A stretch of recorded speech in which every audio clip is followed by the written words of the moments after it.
Hi, I'm Carl Jesus for CNN 10. We've got something special lined up for you today. This show is centered on a single big topic because in the business world, there are few bigger topics than Amazon. In 1995, the company had launched as a retail website that sold books and not much else. From there, well, it's grown a bit. Amazon sells most of the stuff you can buy at a mall, at a grocery store, and at a lot of other types of stores too. It offers online content, cloud computing, movies, music, and it not only still sells books, it helps people publish them. Today, Amazon is one of the top 5 most valuable companies on the planet. It's worth more than $1.5 trillion, and it grew that big in a relatively short amount of time. Its founder, Jeff Bezos, is the richest person on the planet with a net worth of more than $180 billion, according to the Forbes business magazine. However, the company he founded has seen its share of bumps in the road. Amazon has been criticized in the past for what it paid its employees. 3 years ago, the average salary for an Amazon employee was $28,000 per year. That was $20,000 less than the average yearly salary in America. Amazon has raised its minimum wage to $15 an hour for all employees since then. As people spent more time shopping online and less in retail stores, the infamous Amazon effect occurred in America, with thousands of physical stores shutting down and tens of thousands of retail jobs lost. And while Alexa, Amazon's virtual artificial intelligence assistant, has found a place in many homes in recent years, privacy advocates have raised concerns about smart speakers because they're always listening. As a company, Amazon is massive. Even as other businesses laid off employees last year because of the effects of the coronavirus pandemic, Amazon grew tremendously, hiring 500,000 people in 2020, increasing its workforce to more than 1,200,000. It's a complicated company, like some of the challenges it's faced. It's also changed the way the world buys goods.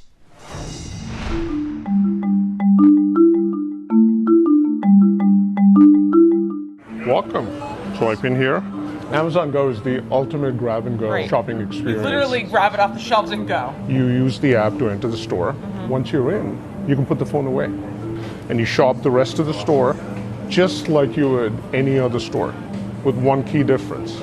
When you're done, you could just walk out. Nothing is simple about the technology behind this cashierless store.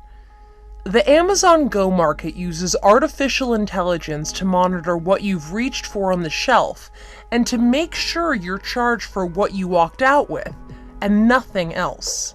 What we had to do unique in this use case was build the sensors, the cameras. All these cameras and sensors above us. The cameras in the ceiling. We had to build the specific machine learning algorithms.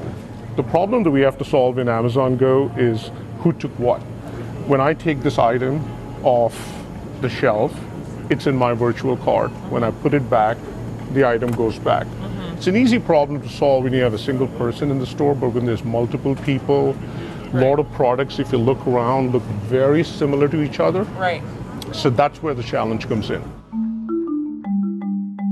The Amazon Go store is by no means the only place where Amazon uses AI.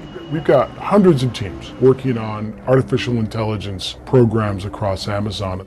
Artificial intelligence, like machine learning, powers the simplicity that we always want to offer to our customers. Whether it's fulfilling orders or delivering packages, those teams are working constantly to improve the customer's experience. Inside Amazon's warehouses, AI is hard at work. These are Amazon Robotics drive units.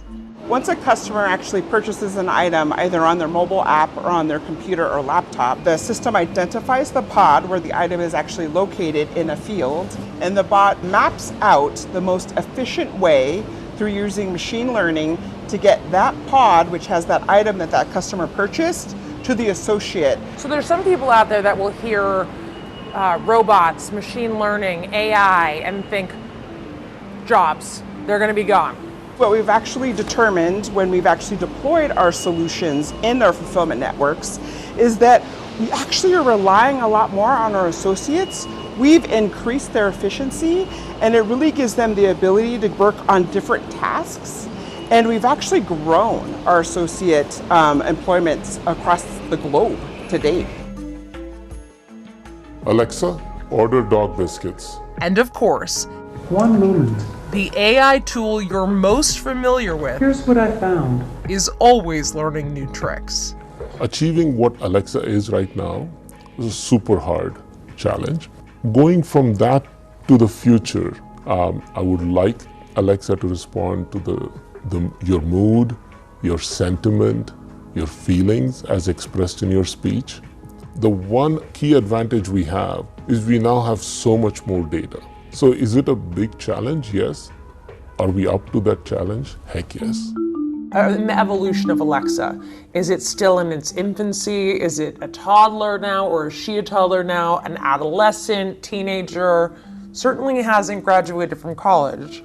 No, AI hasn't graduated from college overall, right? And I think AI as a field is in its infancy. Think of it as a older toddler, who's going to grow up to be an adult that just stuns us with her brilliance, right? Is where we are.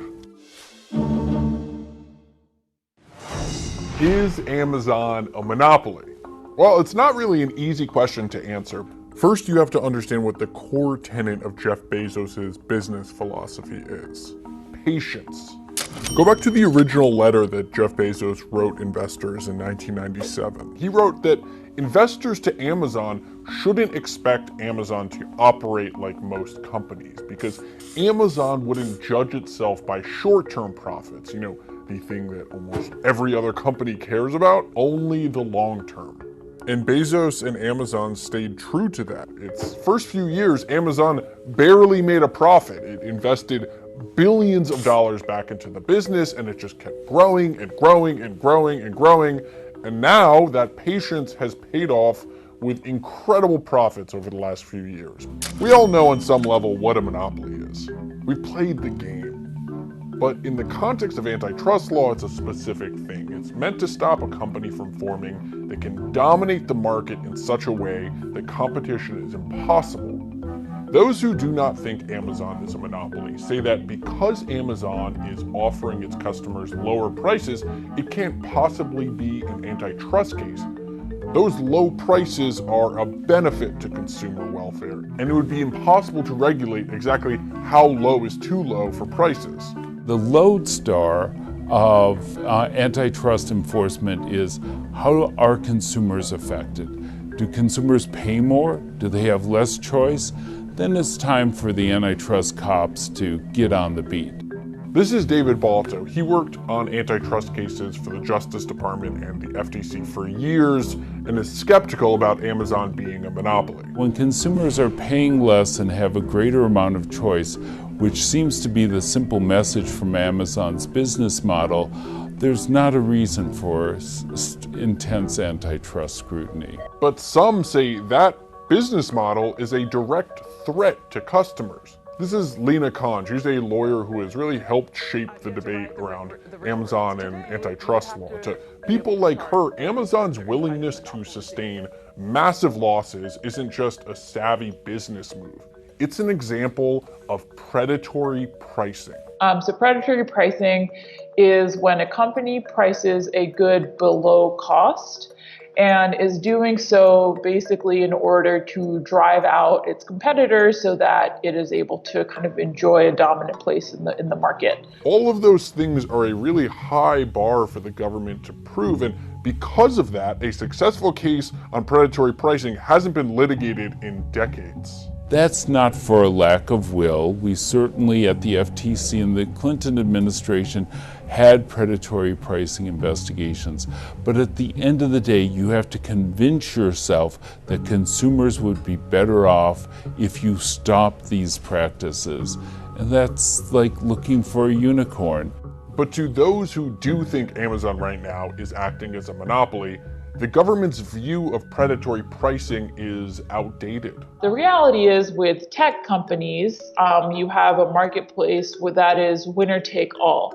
So if you're a Facebook or an Amazon or a Google, your main goal is to try and acquire as many users as possible at the very earliest stages, because once you have a lot of users, it's going to be much more difficult for rivals to divert users away from you. And so in that scenario, predatory pricing actually becomes very rational. It's important to note that the question of predatory pricing is really only one of the questions surrounding Amazon. There are also concerns about just how large Amazon has become as a business. So in addition to being an online retailer, it also is a huge content producer, is a book publisher, it has a huge cloud computing service. The fact that Amazon is involved in all these different lines of business positions it to use its dominance in the online space in order to benefit its other lines of businesses. And I think that's something that's really problematic. What we want from a consumer's perspective is for those people who provide services for us to use the bargaining leverage of having all those customers to lower costs as much as possible. And that's fundamentally what Amazon has done. So whether Amazon has an unfair advantage over its competitors, whether it's a monopoly, all those things are an open debate. But what is not a debate is right now, Amazon is winning.